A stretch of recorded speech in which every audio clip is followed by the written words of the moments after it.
Hopefully I'm loud enough to come through. I know, I'm wondering. Hi, you're speaking with Evelyn Levant from Cruise Planners. I'm an associate travel agent. We handle everything from cruises. We can put you in outer space to regular road trips. We have an exclusive contract with Allianz Travel Insurance where we can get you better rates and better amenities than anyone else. I can sell travel insurance even if you don't book through me. No trip is too big or too small, or you can just contact me to ask questions. My work email is, great, I can't even think now. Evelyn.Levant, Livant, at cruiseplanners.com. You can find me all over social media, Livant, Evelyn. I'm on LinkedIn, I'm on Facebook, and I even have my QR code here, but they can't see that. No, you can send it to me when we land. Oh, okay. And then I can add it. But so you wanted to pick my brains, or yeah, something. Not only. And is I'm here with my new BFF. What's your name? My name's Hudson. Yeah, Hudson. We never actually. Oh, he did not. Hi, Hudson. But Evelyn has been a really awesome communicator, and we've been talking about how awesome it is to just have a conversation with a stranger. So it is. Life is. I figured we're rolling with this conversation. Big we human may as well family. Have Evelyn, and I can record this next to this lovely lady I just met on the airplane. So, and she's already this awesome young man. She's already been riffing some pretty sick stories, and I already missed a lot of it. But we were starting off. Maybe what was the last thing you were talking about? Your training in martial arts. So when I was younger, I knew that I wasn't immune from bad stuff happening, and I needed to get in better shape. So I decided to start taking the martial arts when I was a kid in my 30s, and I studied American Kempo Karate for about 2 years, and it's a very practical form of martial arts designed for American street fighting. And I am happy to say, as a result of the training, I've never been the victim of a bad crime. Not that I haven't been at risk in bad situations for stalkers or whatever, but I was able to think my way out of the situation, and that's the principle of it. Martial arts are a thinking man's art. If you always, no matter what situation you're in, think calmly and plan a strategy. If you plan a strategy, you can get out of it, and then you can panic later when you're home and safe. That's very, it's a very good way of putting it. And I got up to blue belt after about 2 years, and I know I can still defend myself at the ripe young age of 60. Do you think that kids, do you think self-defense and basic martial arts training is a good thing for kids to Absolutely. be partaking in? I think some form of self-defense training is worthwhile. Hudson here thought that it was more dangerous for us women now, and it's my take on it that the world has always been this bad.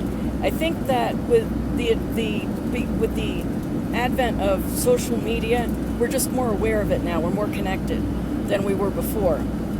Before, when we old school newspapers and television and slower media, we didn't always hear about what was happening on the other side of the country and the world.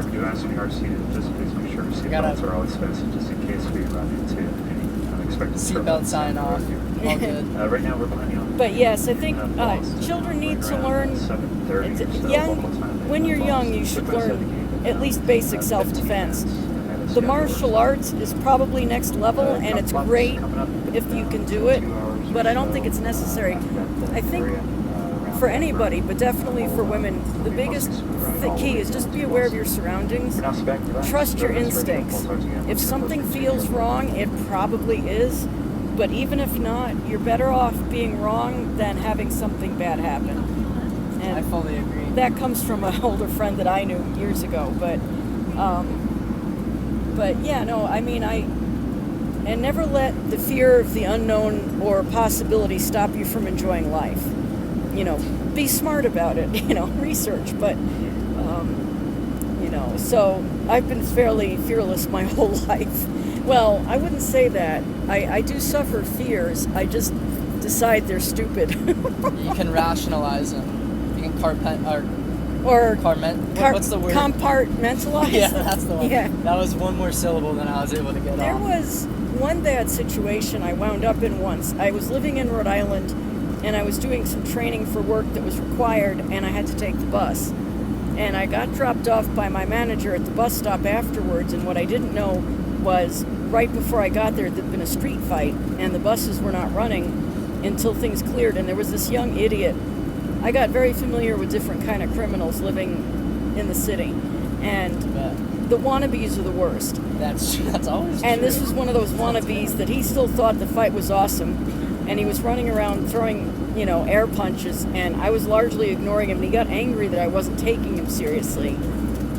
I still can't remember whether I heard the click or saw the knife first when he pulled out a switchblade, uncocked it, and looked at me and said verbally how he was going to cut me stem to stern with it. I got to admit, that was the one time I was scared, but I knew that in that situation, I could not be afraid. I stuffed it down, and I came up with a plan. This is the think calmly no matter what and plan. If you just react, you're no better than a street thug. And I knew that... Dude, Evelyn, you're rifling off some really awesome quotes. I'm so psyched on that. And I knew that from my training in the martial arts, I didn't do weapons training yet, but I knew that he couldn't possibly get to me that fast from the distance he was at, that I could move out of his way or something. Yeah. The best fight is the one you're never in. And so I made it apparent on my face that if he dared try to use the knife on me, I would take it away from him and carve him up with it. He opted to put it away. And then he wanted to let me go on the bus first. I was not letting him out of my sight when it arrived. We got on the bus. I got home safely. And then I was screaming and crying for a few weeks afterwards because that was very scary. And I let work know what happened, and they changed their training, so we weren't going to have to go through there again. That was an unusually bad area of a city. So, but that is about the worst I ever dealt with. Yeah. But I think it's a matter of knowing how to keep your head and coming up with a plan. I think so. On the spot. And those are just the keys to survival. I had a weird, not that scary incident happen not that long ago. And one of my teammates said when she was younger, she didn't think anything could happen to her. And she was actually physically in the middle of being abducted. Some guy grabbed her, was dragging her into a car, and she got saved by another passerby. Oh.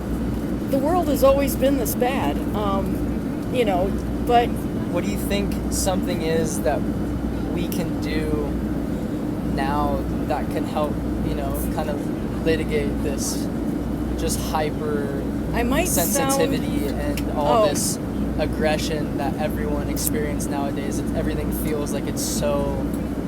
I'm not feels sure. Like everyone feels vulnerable, no matter who you are. To be honest, if I knew where it came from, I actually still love people. In spite of all these years, I do not hate people.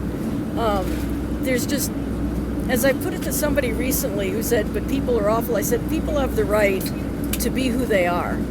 And I don't fully understand where the hypersensitivity, I think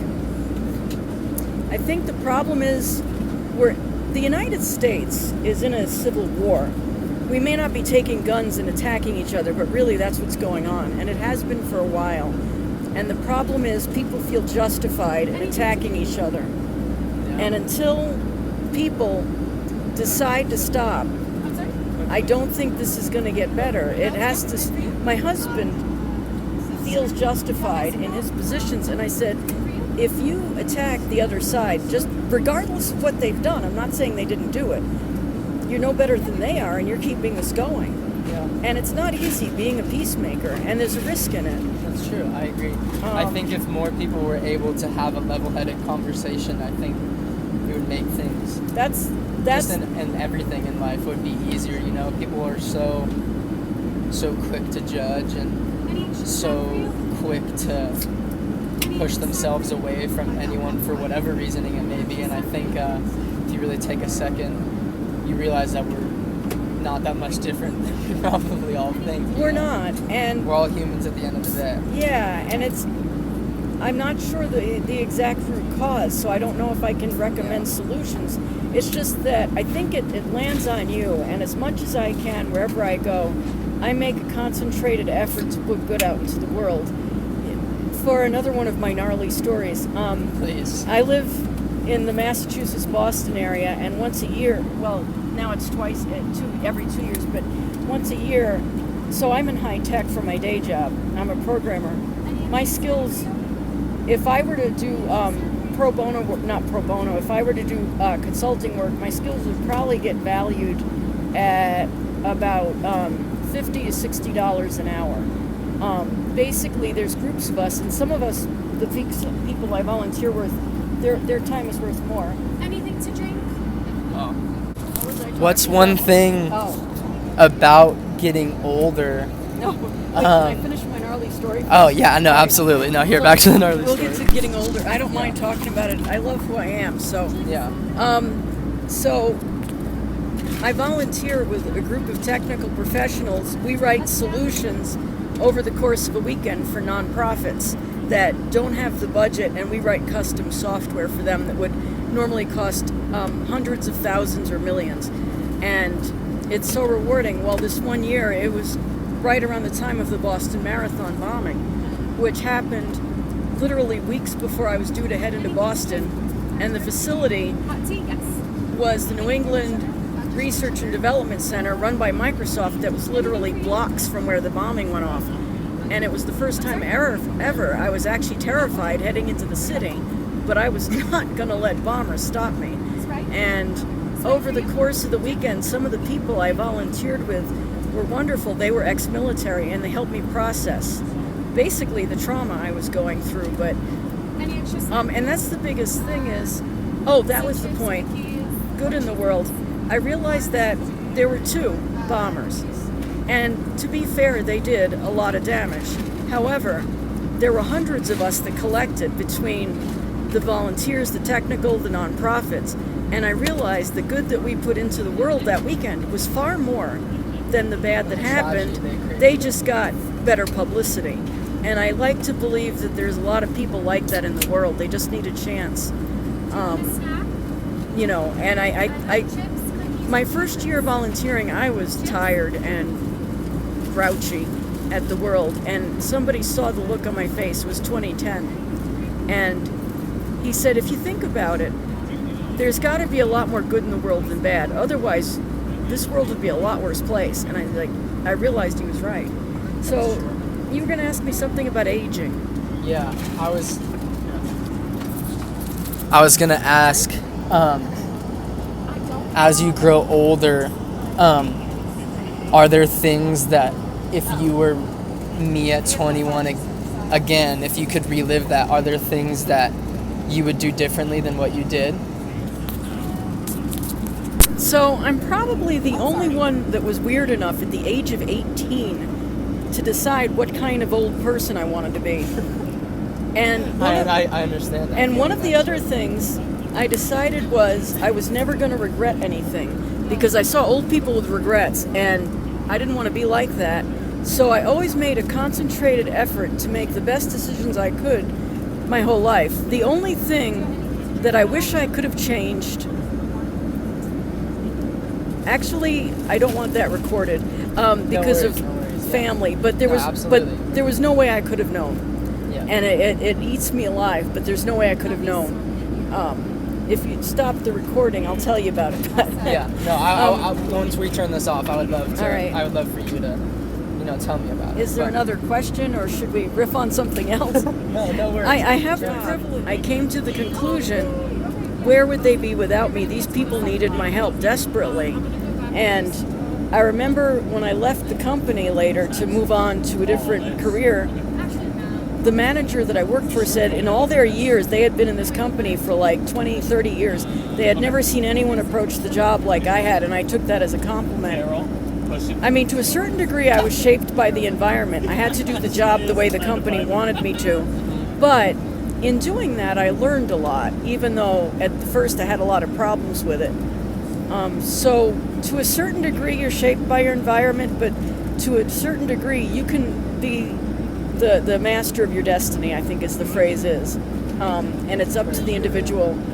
Not everybody is me, and I know that. And I was telling my team, I was out for a business meeting with my day job, and I was telling the folks on the team that they could put me in front, I'd defend them. So. You have a leader's mentality. And ironically, I actually don't want to be a leader. Yeah. I do. I have natural leadership abilities, which was, again, back in my day, the thinking was women aren't leaders. And I actually have not found, if you can bear with me discussing faith for a minute, I haven't found a church that I can go to because of my personality and my abilities. And at this point, I've decided, it's a little sarcastic of me, but I decided I wasn't up to consult when God decided to make me. You have a problem with it, submit a memo. Maybe he'll take it under guidance. I'm not going to force myself to be something else than I am to fit in ever. And did you grow up religious? it's an interesting background. Neither one of my parents were churchgoers when I was a child. And, all right, it's going to be personal, and I respect that not everybody believes the way I do. Yeah. But this is me. And I had a sense of God's presence. I'm not sure how. And then I got worried I was going to go to hell. I don't know how I had this idea, but I did. And then I said, well, I know God loves me. It doesn't make sense that he created me just to send me to hell. So I'm going to just believe that there's some way not to go to hell. And then later my family started going to church. And when I walked in, I said, oh, this must be what I was believing in all the time. Wow, so you had felt this presence, but you couldn't put a name to it. You didn't know it was religion. You didn't know it was a higher power. For me, or it was something. God. I had a name for it. Not sure how.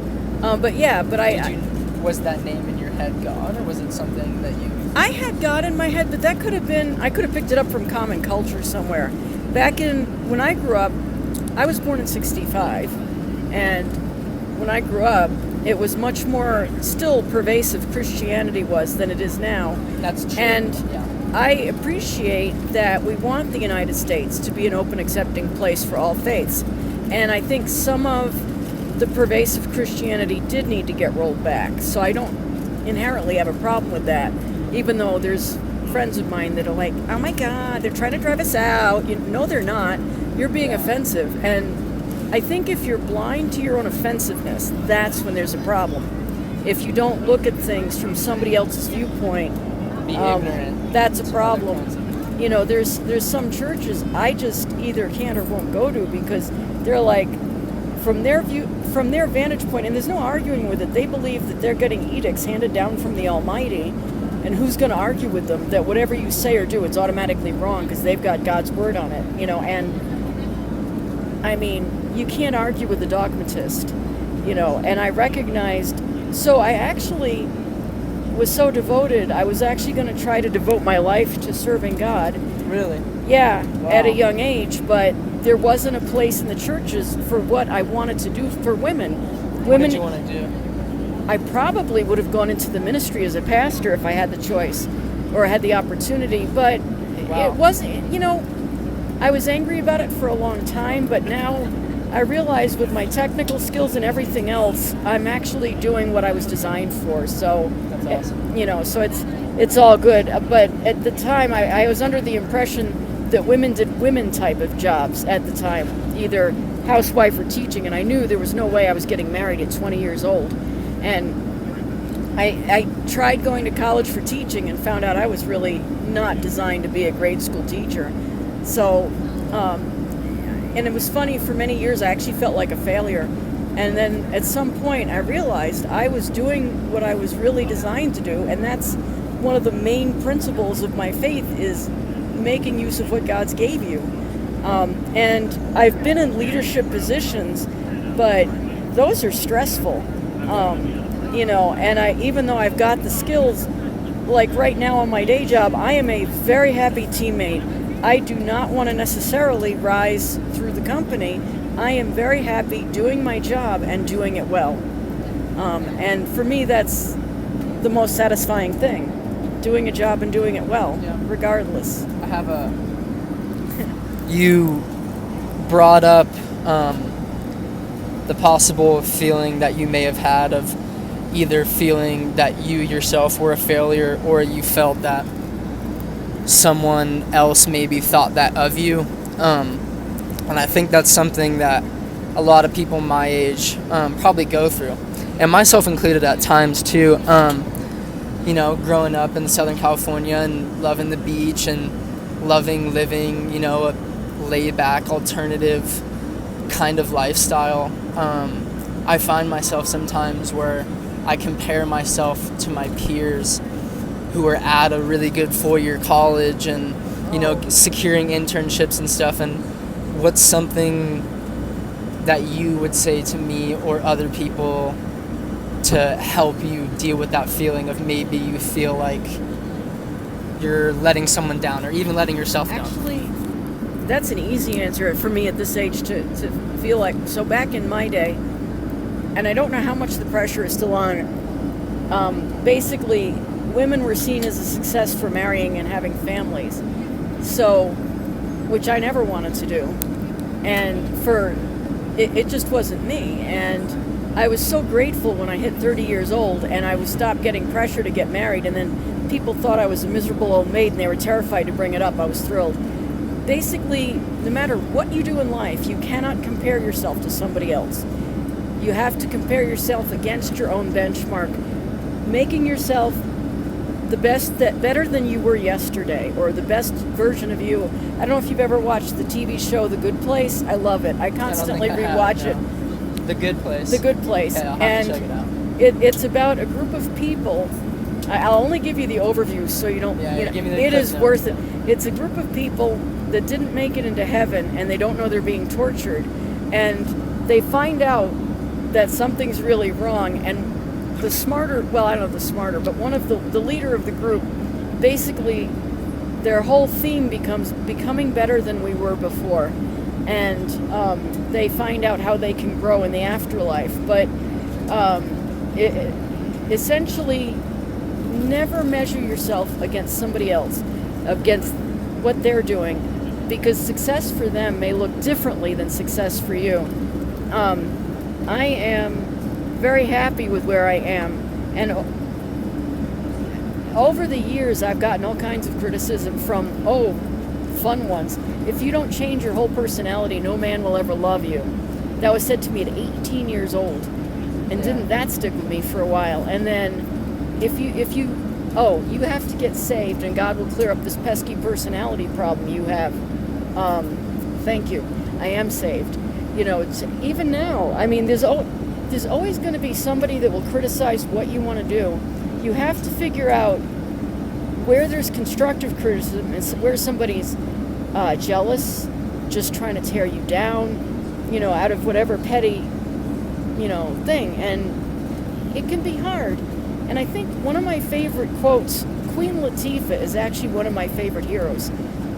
That woman is amazing. She was one of the first black ladies to be on a fashion magazine, and she's not skinny. Queen Latifah? Queen Latifah. Let's go. And I saw her on an Oprah episode, and Oprah said, what do you do, or how do you handle the critiques?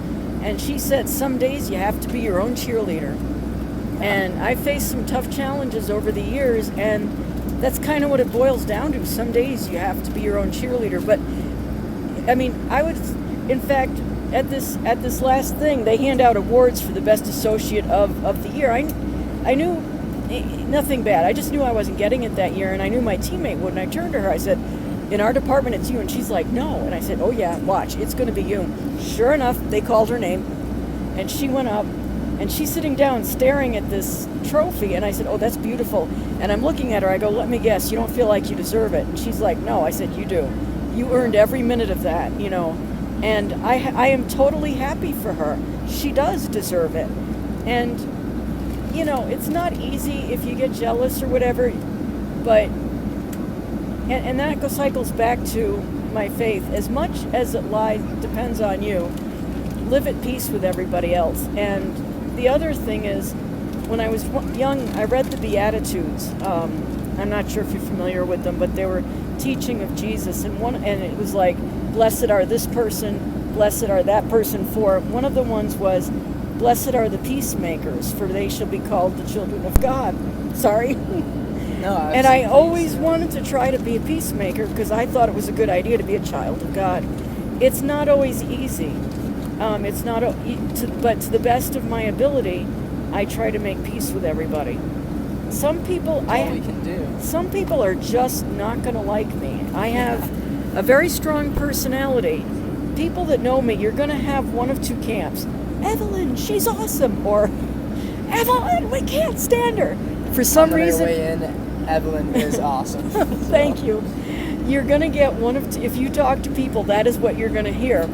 And I do my best, but I stand for something, and I don't apologize for it. I will be the first person, if you bring something to my attention, to admit that I'm wrong, and I will appreciate whoever brings it to my attention, and I will fix it, or do my best. But I will never apologize for being strong, taking a stand, standing up for what you believe in. Right, and my parents did. They set a standard, and there was something going on at one point. I don't want to get into details, but I will never forget the ring of pride in my father's voice. I knew he always cared for me, but he's like, I knew I could count on you. That's not going to be in this family with you around. And I was like, oh, wow. And I got it from my parents, and I've learned over the years that no matter what happens in life, the one thing that's under my control that nobody can take away from me is who I am and my character. And your character will see you through life. I remember the highest compliment I feel like I ever got on one company was the manager who said to me, cream always rises to the top. He goes, you have character, and wherever you go in life, you will always rise to the top.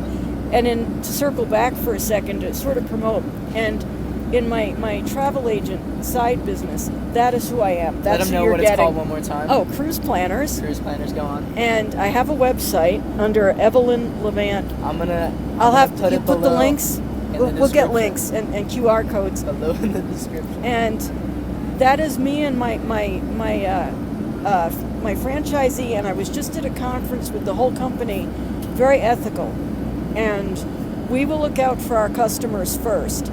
Money is not our bottom line. If you contact me and you want quotes and we, develop a relationship and you say, hey, Evelyn, this is not for me, but thank you for your time, I'm good with that. I want to operate with integrity because there's not, maybe I shouldn't, I don't know if I should say that. I feel like there's not enough of it in the world, but. There's not, I was just about to say, it feels like there's not enough integrity in it. And I don't hate people. I feel bad because there's people that they give in to the almighty dollar, and it's a weakness, I feel like, and it's not easy. If you need money or you don't know where your next meal is coming from, I haven't always been fortunate, and I've struggled, and I know what that's like. And I actually have, all right, in my personal soapbox, I have a lot more compassion for poor people that resort to unethical behavior than rich people, because from my way of thinking, money buys you the opportunity to be a good person. That's true. Sometimes you have to do things you wouldn't normally do to get by, and at a certain point it could get to a point where it's stripped of your morals, and rather it's based completely on a survival instinct. And so when it gets to that point, it's who are we to judge? There was a job I lost after 12 years, and I didn't have transferable skills, and my first job I picked up to do anything was telemarketing. It was an absolute nightmare. And because you talk about, oh my God, I was trying to chisel old ladies in nursing homes, and I was sick over it. And I didn't know how to handle this, and because I had to do the job the way the company wanted me to. And I sat there and I prayed and I said, God, forgive me for what I have to do to bring in money to survive, and please get me something else. And I got enough experience there to finally move on to something not as unpalatable. So, yeah. But I don't regret any of these any of my experiences in life, because Yeah. anything that you can walk away from is good, and close only counts in horseshoes. That's true. What you is know. it? Close only counts in horseshoes, and is it fast draw? I don't know. I don't know, something like that. Yeah, Something like that. I probably sound dumb for saying it. No. It's probably the wrong saying. I'm not sure either. So no, don't ever call yourself dumb or underestimate yourself. That's true. But please, I worry about you going into Boston. Please be very careful. From your background in California, I'm Really? like, Really? When you said, what did you call the Bostonians? Gnarly or something? I said they've got like a fire to them. There's a little bit of sass, you know? I feel like they have a no bullshit mentality, which I appreciate. We do, actually. Which I appreciate. It is. The because- Northeast has that. The only thing I would caveat that with is Massachusetts, and Boston is concentrated Massachusetts, it's kill or be killed up there. So It's a dog eat dog it world. is dog eat dog, and I'm wearing milk bone underwear. I don't know if you ever watched Cheers, but that was a quote. I've never Cheers seen was it, based in Boston. Yeah. And one of the regulars walks in, Norm, they all yell, how you doing? It's a dog-eat-dog world, and I'm wearing milk bone underwear. It's a little bit better right now, but Do you think it's the cold weather, or what do you think makes someone from Boston like a it's toughened not the cold individual? weather. I don't Toughened know. individual compared to someone from California, who you go anywhere else is a softie. Like, I've heard the Californians called crazy. You guys Yeah. are the granola people. no, for sure. I don't know all of the root cause of how Massachusetts and Boston especially got that way. You call but them Bostonians. I don't know. We're all just, I guess. Maybe You know what? I don't- Boston's cool like that, where they're like, we don't have a nickname like that. We're just from Boston. We're just from Boston, and that's We're- that. And you I don't can't know say if I nothing can about cuss it. on your channel. You'll No, bleep absolutely, me out. We're please. mean motherfuckers. That's basically what it is. There's an attitude, and you need to walk around with the attitude unless you want to be jumped by for crime. I mean, I don't know You if gotta it's, have some swagger. yeah. You'll Otherwise, pick up people are on gonna it push quickly. you around. Yes, Yeah. and the thing is, so Boston recently. All right, I might run the risk of political issues, but Go for it. so All flies here. we were all cool with them electing their first Asian mayor ever, Michelle Wu, and we all thought this might be cool, except, and I think she's trying to overcompensate Yeah. for some of the racial problems. However, she's wound them up far worse than they ever were. At one point, she was going to hold a Christmas party for, I think it was the city council, and she specifically didn't invite any white people. And actually, this was like nationwide news, Oh, and man. you know, and people were horrified. There's restaurant owners in, I think it's the North End, possibly the Italian district, that are outraged because they think that she was passing regulations that were actually targeting them, except they couldn't win in court. There wasn't enough evidence. Yeah. And, you know, as much respect as I have, I mean, my husband is Chinese, you know, and I love other cultures, you know, it's an individual thing, and I think that she's, you know, really done Boston a disservice. Yeah. Is she your guys' mayor or the governor She's of Massachusetts? our mayor. something even. Wait a minute, hang on a second. She's the No mayor worries. of Boston. Okay. The governor of Massachusetts, I really miss our last governor. He was great. Really? He was actually Republican. My husband screamed about it. My husband's very conservative. He called him a rhino. Republican in name only. Yeah.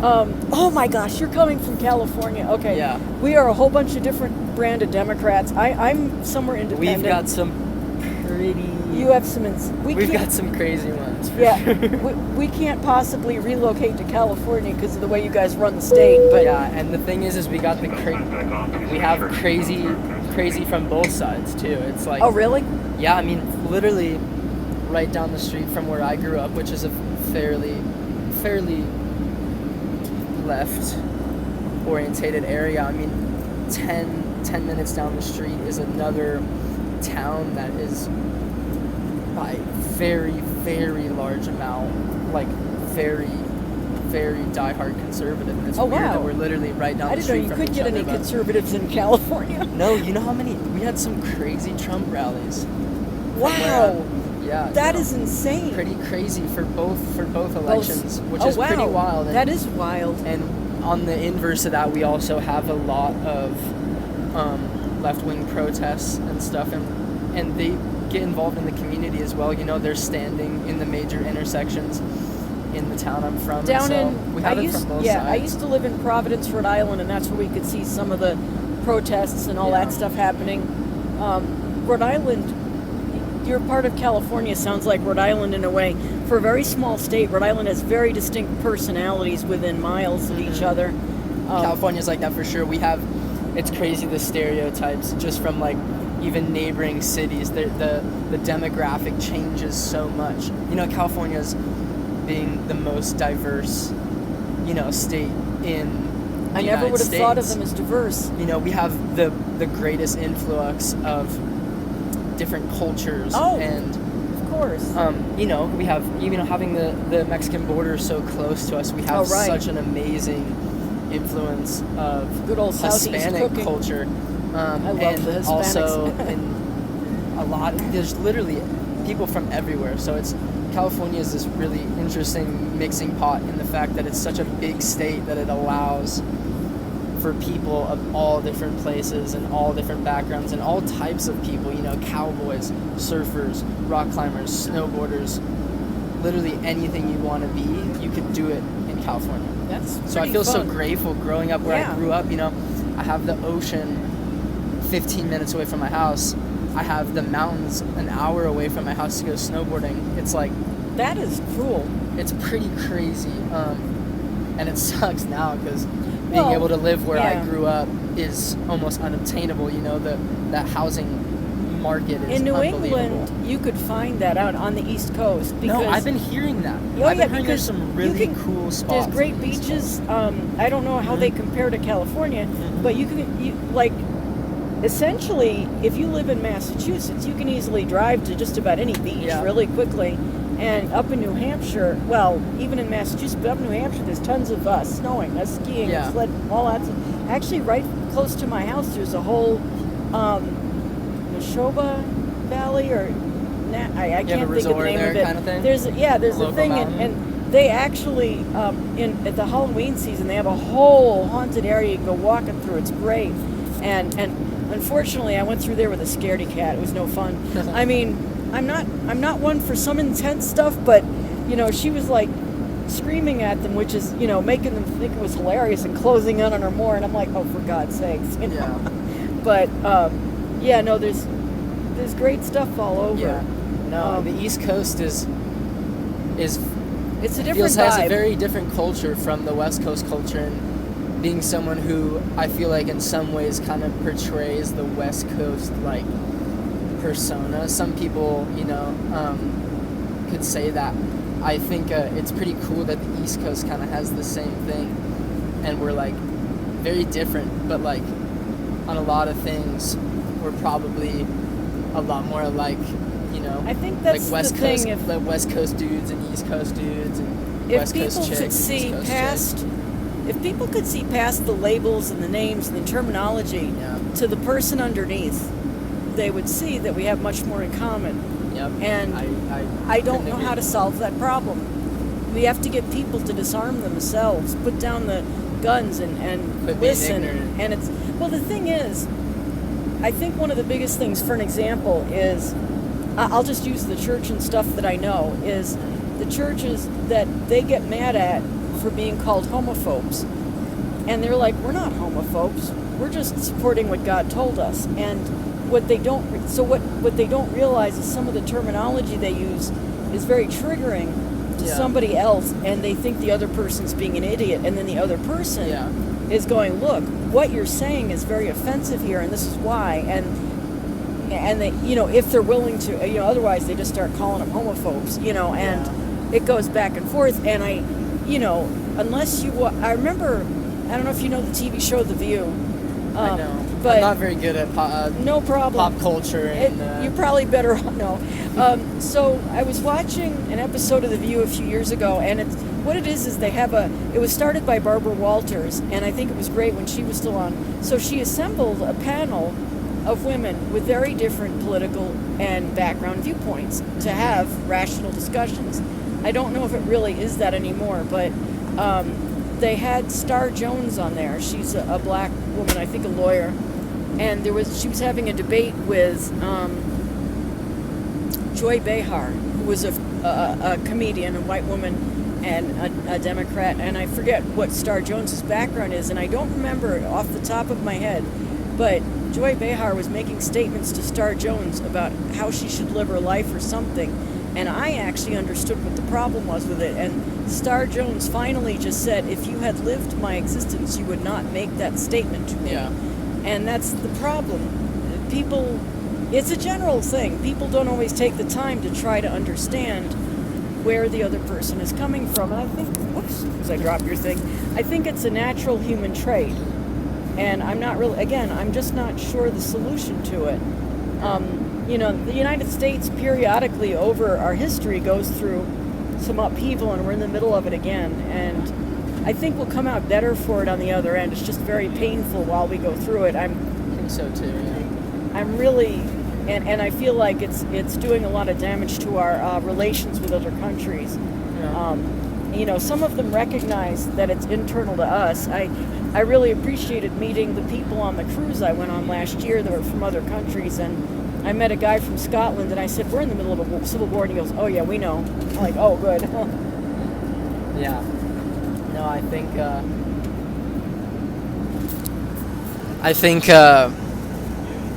we are in a weird time, and I feel like there's kind of these circles. It's this kind of never-ending cycle where in anything, and anything in our culture is like, we'll start at one point and it'll start to get so extreme to the point where it comes back around, and we meet back at that baseline where we're like, okay, like, any items to this thank you, man. We meet back at that point where we're like, okay, we're too far gone here. You want me to? Yeah, I'll toss it. Here, I got it. Oh, thank you. Excuse me, man. Sorry, if you could toss Thank that, you. appreciate it. If there was one piece of advice you had to give me, just in general, at your age, and me being my age, what is it? What's one piece of advice that you would give to me in anything? It doesn't have to. It has to be whatever you want. Just go off the top of your head. Don't think about it too long. I'm trying to boil it down to the one most important thing in life, and honestly, I think never regret. Whatever you do, make the best decisions you can with the information you have, and know moving forward, no matter what happens, that you have that peace of mind that you did your best. I'm going through some tough stuff right now that I'd rather not get into, and I made some big blunders, and I know it, and it's extremely painful, and I can't go back and change the past, and I think one of the biggest pieces is owning that. And if there's one person, if I could talk to them, I would say, I am not going to insult your intelligence by trying to make excuses, for the past. I can only do my best moving forward, and I know the value of grace when I get it, and how good that is. Grace is defined by completely undeserved forgiveness. I think people shouldn't be blind by that. You should be willing to take that, and not turn a blind eye, because for some people they really need that. Yeah, and I know how hard it is when I don't get grace, and how painful that is. But and I've experienced both over my time, and I try to extend as much grace to people as I can. But I think that's the biggest takeaway in life, is never regret anything. I just hope that those I hurt know that it was never malicious in intent. It was honest mistakes. So you were just looking out for your, the end, we're all just looking out for our own well-being, and sometimes we come back and later. No, I just made big mistakes. Yeah. It wasn't. It wasn't a my own well-being thing. Yeah. It was just some That's big part mistakes. of it, though. We all gotta make mistakes, huh? Yeah. Unfortunately, some of them have more dire consequences than others, and that's the other thing. Accept consequences, no matter how painful they are, or whatever, and then that way you grow. And again, anything you walk away from was a good thing. Yeah. So I agree. man. I really have to pee. I really have to pee. But no, here, I have problems with their. The doctors are thrilled; they're well under control. But I have to go for a biopsy in about 3 or 4 weeks on the 28th of October. My arrogance is I'm very healthy, and I didn't think you'd get this far. But the initial screening says there's a risk of cancer. Now, the good news is that if it is cancer, it's very slow moving. It's stage 1 and very easy to cure without chemo or anything. They just operate and it's gone. But I'm like, well, now I'm mad at that. yeah. So with my personality, I just get angry at life a lot, and it's easier. I think. And I'm just angry. I'm like, this isn't supposed to happen. I'm too fun. You know? Yeah, I think this is it's funny, not funny, but it's strange to me that anyone I talk to that was raised during the same kind of time frame and time period that you were grown up in, and most recently it was a friend of mine who's a carpenter who I was working with, who's around your same age. He's in his early 60s, and he has that same hard thinking mentality, you know, where people are tough, you know. And I spoke to him briefly on it, and I wanted to ask you the same question. And what do you think it is that about our generation and my generation that's making such soft people compared to the hard, you know, stubborn in a way, but tough people of your generation? There's actually a good answer to that a friend of mine who's younger than me realized. So us tough people were raised by the generation that lived through World War II, and it was a no-nonsense. Can you tell anything else before we land? Coffee? Not us yet. No, Yeah, I still have some. it was a no-nonsense kind of parenting. And then came along a person by the name of Dr. Spock, who began to rewrite the rules of parenting. And the problem was a lot of the generation that saw a lot of problems with the prior generation's parenting decided to be much softer. And I think part of, again, as I was telling you, with any movement that comes along to improve, it sort of goes to an extreme before it comes back to a healthy balance. And I think that's the problem I saw with the younger generation. On one job, I saw a young man basically walk himself out of a job because he would not respond properly to the supervisors. And his parents, from my point of view, did him a grave disservice. It's as if he was raised on the streets with the lack of any kind of rules, regulations. I remember I was riding a bus one day down in Providence, and I was talking with a young woman, and I didn't realize how she was responding to what I was saying. She gets on her cell phone, calls up her friend, and she goes, "You wouldn't believe this lady on the bus I'm with. She knows that our kids need parents, not friends." And I think that's kind of the core part of it. You know, it's not that you don't love the kids, but some days they are not going to like you, and you have to be able to live with that. And one of the sayings I once heard was, better that you cry than I cry, you know, later over, you know, you hate me now, love me later. And it's, you know, there's so many things that my parents did that there were times I hated them, but I'm grateful for now. Should we pause this for a minute, or? Yeah. Oh. Yeah, here. More thoughts. Yeah. So I think what needs to come back, if at all humanly possible, is the idea of parents being parents, not just friends. And I was tough love, and I was very lucky that as I grew, as an adult, I became friends with my dad. But he was always still my dad, and it was funny. I was driving one day, and he was up visiting, and here I am, like a 30, 40-year-old adult, and he was telling me how to drive. You know, you never stop being your parents' kid. But that's the biggest thing, I think, is what the thing is. The other thing I just thought was, how can we soften as another generation? And it comes from my own struggles with my own temper. From the point of time that you see something online or somebody upsets you or whatever, it takes 20 minutes for your body to chemically process those feelings.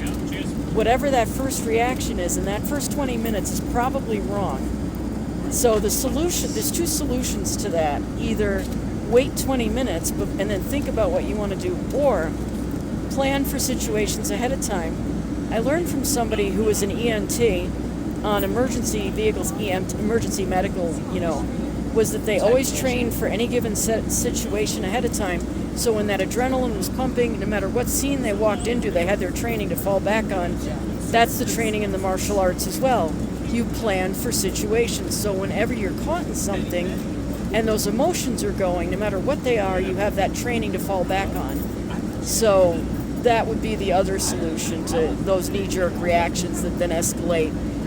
The other, actually, there's an old saying from a former First Lady, Eleanor Roosevelt, from many decades ago, and I believe it's Eleanor Roosevelt, said, just because somebody invites you to a fight doesn't mean you have to accept the invitation.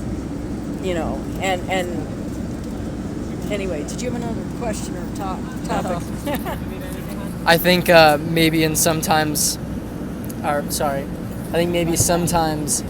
denying that invitation to the fight might show more courage than showing up for the fight. I think more strength of character. More strength of character, more restraint. Yeah, I think it depends self-control. on the values. Sorry, I'm talking over you again. You're It's a good. bad habit. No, go for it. My Italian background, we talk over each other. I think it's kind of somewhat of the values that you were raised with. There's people that are raised just to be tough and no matter what, and then, it just depends. And some of it's a personality thing, but it can be tough, especially if you're tired, upset, stressed out. That's when it gets harder. But good character is always a good thing, no matter what. And I want to find maybe a good way. Obviously, we continue our conversation, but I want to find a good way to wrap up the filming of it. And I want you, if you would like, just to say your first and last name and any. I know you already did this, but if you had one closing message, just for anyone who may listen to this, what would it be? It could be short, sweet, doesn't matter. But Sure. Evelyn Levant is the first and last name. If you Google it, it's a guarantee you'll find it. There's not a lot of us Levants around. I think my one final closing quote, Bill and Ted's excellent adventure. Be excellent to each other. Be awesome to each other. Just remember that stranger is somebody else's father, daughter, son, wife, whoever it is. And then there's the old saying, a stranger is a friend that you just haven't met yet. So that's true. And I am. You never know when you might be sitting next to someone like Evelyn. And I would like to say I'm so grateful for this opportunity. It's not often that somebody wants to pick my brains to this extent, and I feel like I can leave a lasting contribution beyond my lifetime for people. So, I've told Hudson here, I'm actually very angry that I don't have another 60 years left in me. And I want it to last as long as possible, but I know I have a lifespan, so I'm working on making it to 100. So I would like everybody's contribution, goodwill, thoughts, wishes, prayers, whatever it is you do or don't believe in, shake beads at, or say it doesn't exist. I would appreciate it. To all my possible future friends out there, best wishes. Right on. Thank you.